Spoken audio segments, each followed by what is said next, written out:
Salam sejahtera kepada semua, terutamanya kepada Madam Aisyah Azlan.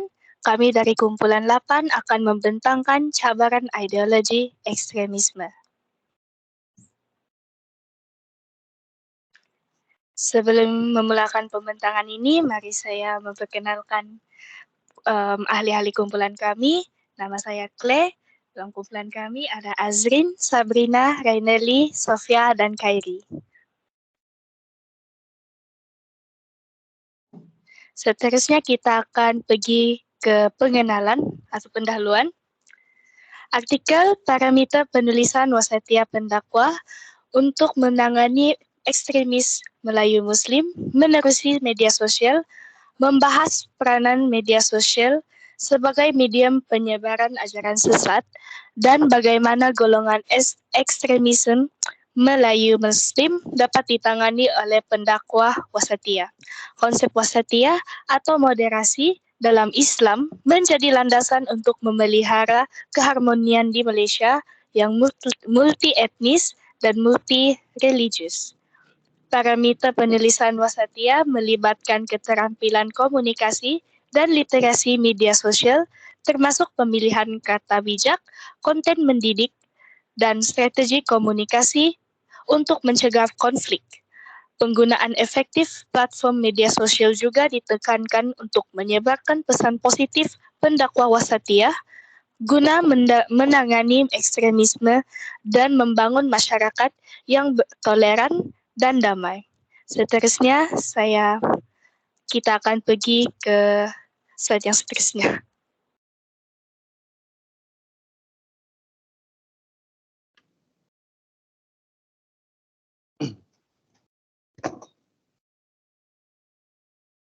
Seterusnya kita akan membahas tentang permasalahan ekstremis Muslim menerusi media sosial. Terdapat 3 permasalahan yang timbul disebabkan ekstremis Muslim ini. Pertama, mengancam keamanan negara. Kedua, ketidakstabilan sosial dalam masyarakat. Ketiga, mengganggu budaya beragama. Kita bergerak ke slide yang seterusnya. Pertama, ia boleh mengancam keamanan negara. Penyebaran ideologi ekstrem Islam menyebabkan sebuah negara diancam dan boleh mengundang pertumpahan darah. Sebagai contoh, militia IS Malaysia Indonesia yang dikenali sebagai Katibah Nusantara pernah menghantar mesej video dalam bahasa Melayu, mengancam untuk membalas dendam berikutan penangkapan ahli-ahlinya yang ekstrim. Kita bergerak ke slide yang seterusnya.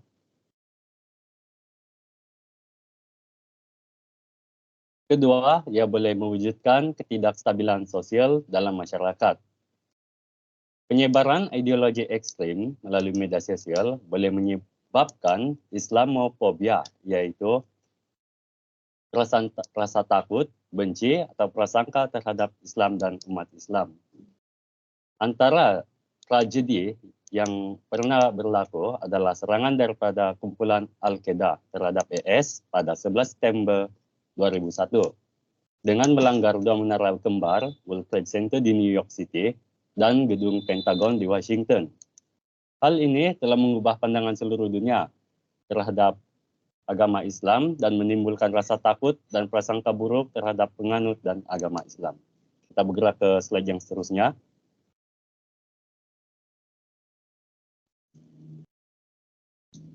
Ekstremis ini juga boleh mengganggu budaya beragama dalam negara. Hal ini kerana sifat ekstrem dalam Islam seperti gulu dalam politik sehingga melibatkan ajaran Islam dapat menimbulkan konflik, kebencian, dan ketidakharmonian antara masyarakat. Sebagai contohnya, ucapan pemimpin PAS, Sheikh Syahiful Nasir pada PRU 15 mempunyai unsur gulu ketika berucap. Terusnya saya serahkan kepada rakan setugas.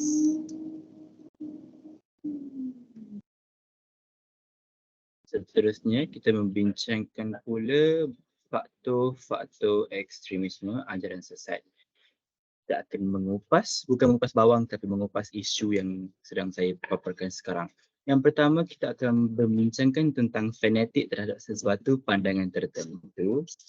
Baiklah, apakah maksud fanatik? Fanatik bermaksud terlalu taksub ataupun terlalu mendalam terhadap sesuatu perkara, meminati maupun dari segi amalan, aktiviti serta pelbagai cara lagi. Bagi penulisan ekstremisme ajaran sesat ini, mereka terlalu taksub dengan ajaran guru mereka, yang makna mereka tidak mendengar ataupun mereka mengendahkan sahaja ajaran guru-guru lain. Contohnya ulama-ulama utama negara, mereka hanya memandang sebelah mata ataupun tidak memandang langsung kepada ajaran guru-guru tersebut. Malah mereka hanya berfokus pada guru mereka kerana mereka merasakan itulah yang paling benar di sudut Islam. Ada juga mereka membuat beberapa amalan sunat daripada kepada yang tidak wajib kepada wajib. Contohnya, ada ajaran sesat ataupun ekstremisme ini yang mewajibkan qiyamul lail, yang mana qiyamul lail ini dari Islam bermaksud bangun ketika malam untuk menunaikan ibadah tambahan. Ada beberapa golongan yang mewajibkan perkara tersebut kerana bagi mereka amalan itu bagus. Tetapi dari sudut Islam, perkara itu ialah sunat. Itu menunjukkan bahawa mereka terlalu fanatik terhadap satu pandangan kerana guru mereka mengatakan itu wajib. Seterusnya, menulis bukan dalam bidang. Kita rungkai menulis dalam bukan bidang ini kepada beberapa perkara, iaitu penulisan di laman capaian tanpa batas, media sosial ataupun laman sesawang mana-mana di internet. Mereka tiada kawalan daripada pihak-pihak autoriti. Mereka hanya menulis dan post. Mereka hanya menulis dan memuat naik. Itu menunjukkan bahawa mereka ini tiada batas, tiada kawalan. Tetapi apa yang mereka sampaikan bukan dalam bidang mereka. Contohnya, seseorang ini dia terlalu mahir dalam bidang puasa, tapi menyampaikan pengajaran dan hukum dalam bidang solat. Itu menunjukkan bahawa mereka tiada kepakaran tapi mereka menunjuk pandai, dan ini mempersulit dan menyempitkan amalan agama. Seterusnya, yang ketiga, berprasangka buruk terhadap orang lain ataupun dari sudut kata ringkas prejudis. Prejudis ini sangat-sangat buruk, bukan sahaja dalam sudut agama Islam, malah nilai murni manusia juga perlu menerapkan untuk tidak bersikap prejudis. Untuk mereka yang menyebarkan ajaran sesat ini, mereka sanggup mengkafirkan beberapa golongan agama yang berlandaskan Al-Quran dan Sunnah kerana tidak mengikut pandangan mereka. Sejarah juga telah membuktikan telah berlakunya perpecahan antara umat Islam oleh kerana adanya penyebaran asas ini. Ia dari kata mudah, mereka cetek akal sehingga mengabaikan prinsip-prinsip utama dalam agama. Lihat gambar yang saya paparkan di sebelah kanan yang berlatar belakang hijau itu. Mereka buat-buat tahu tak tahu, dengar tak dengar. Mereka mempersoalkan apa yang ulama mengatakan, namun mereka bersikap prejudis sehingga mengatakan kamu kafir, kamu tidak mengikut ajaran sebenar. Jadi itu ialah faktor-faktor ekstremisme ajaran sesat. Seterusnya,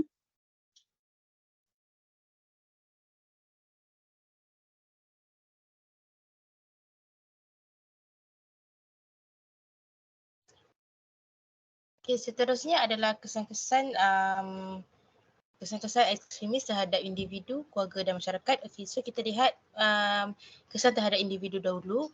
Okey, individu tersebut akan mengalami keruntuhan akidah dan pemikiran akibat daripada terpengaruh daripada tulisan-tulisan ekstremis dan melalui media sosial. Dan individu tersebut juga akan mudah menjadi terprovokasi dan menjadi agresif dan tidak bertoleransi terhadap perbezaan pendapat berkenaan dengan ekstremis ini. Dan mereka juga akan menghadapi pelbagai risiko, iaitu daripada segi tangkapan dan hukuman yang diberikan oleh pihak berkuasa kerana mereka terlibat dalam pelbagai aktiviti-aktiviti ekstremis. Contoh aktiviti-aktiviti ekstremis merupakan mereka telah membuat satu poster atau gambar yang menunjukkan satu anti terhadap sistem beraja yang melanggar syariat. Seterusnya adalah daripada segi kekeluargaan. Di sini kita dapat lihat kesan-kesan tersebut menjadikan keluarga itu tidak akan harmoni dan mengalami pelbagai tekanan daripada segi emosi dan juga akan mengalami konflik dan ketidakharmonian dalam kalangan ahli keluarga. Keluarga juga akan mendapat kehilangan kasih sayang atau kepercayaan daripada keluarga yang telah terpengaruh dengan ideologi-ideologi ekstremis ini. Jadi keluarga juga akan mendapat stigma sosial atau diskriminasi daripada masyarakat lain yang tidak terpengaruh daripada ideologi-ideologi inilah. So seterusnya adalah kesan kepada masyarakat, iaitu mereka akan mengalami perpecahan antara umat Islam atau bangsa-bangsa lain kerana mereka terpengaruh dan terdedah dengan ideologi-ideologi ekstremis ini. Mereka juga, masyarakat juga akan mengalami ancaman daripada segi keselamatan dan juga kestabilan negara kerana wujudnya ada kumpulan-kumpulan ekstremis yang telah menimbulkan huru-hara dan kekacauan dalam bidang politik atau ekonomi.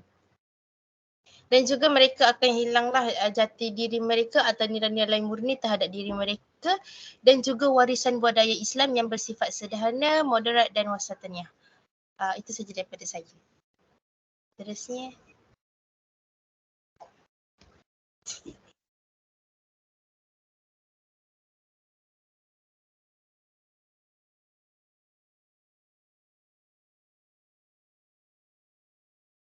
Next slide.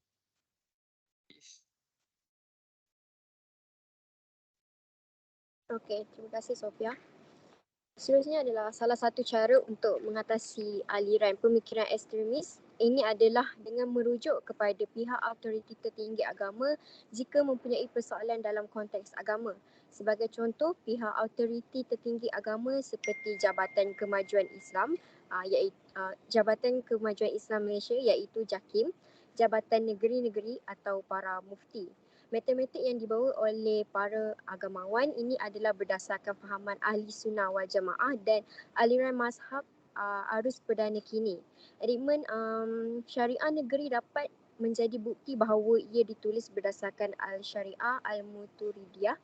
Metod-metod tersebut juga memegang kepada prinsip akidah iaitu kepercayaan dan keyakinan yang mantap tentang kewujudan Allah serta sifat-sifat kesempurnaannya berdasarkan dalil nakli dan akli.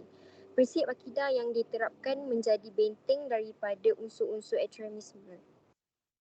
Pihak yang mempunyai sijil atau pengiktirafan oleh golongan yang pakar tidak semestinya sesuai untuk membincangkan soal agama dalam mendalam. Oleh itu pentingnya untuk kita bertanya kepada pihak yang sesuai.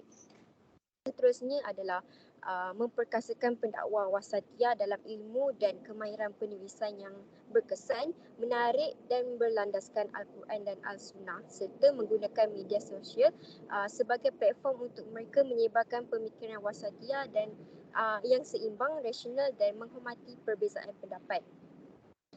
Yang ketiga adalah NGO perlulah mengadakan program pendidikan, bengkel, seminar, dialog dan kempen yang bertujuan untuk meningkatkan pemahaman dan penghayatan terhadap konsep wasatiyah dan menentang ekstremis dalam kalangan masyarakat Melayu Islam. Itu sahaja daripada saya. Saya akan pas kepada pembentang seterusnya. Okay. Untuk kesimpulannya dalam menangani ekstremis Melayu Muslim melalui media sosial, dakwah wasatiyah perlu menerapkan parameter penulisan yang bijak dan efektif. Ini mencakup pemilihan kata, konten dan strategi komunikasi untuk meredakan konflik dan membangun pemahaman bersama. Konsep wasatiyah juga menjadi landasan untuk memelihara keharmonian dalam masyarakat Malaysia yang multi etnis. Jadi pentingnya parameter penulisan tidak hanya linguistik melainkan juga melibatkan keahlian dalam memanfaatkan media sosial sebagai alat efektif. Jadi dengan menggunakan strategi pemasaran digital, pendakwah dapat menyebarkan pesan wasatiyah secara meluas dengan mencapai lebih banyak audiens yang lebih besar. Jadi bagi membentuk persepsi positif terhadap moderasi Islam. Pendakwah wasatiyah juga diharapkan dapat menjadi ejen perubahan yang menentang ideologi ekstremis dan mempromosikan nilai-nilai toleransi, ciptakan masyarakat yang damai dan menghormati keberagamaan. Jadi, next slide untuk soalan Q&A. Ada apa-apa soalan? Okay, maknanya tiada. Sekian saja daripada kami. Sekian saja daripada kami. Jadi, terima kasih kerana mendengar.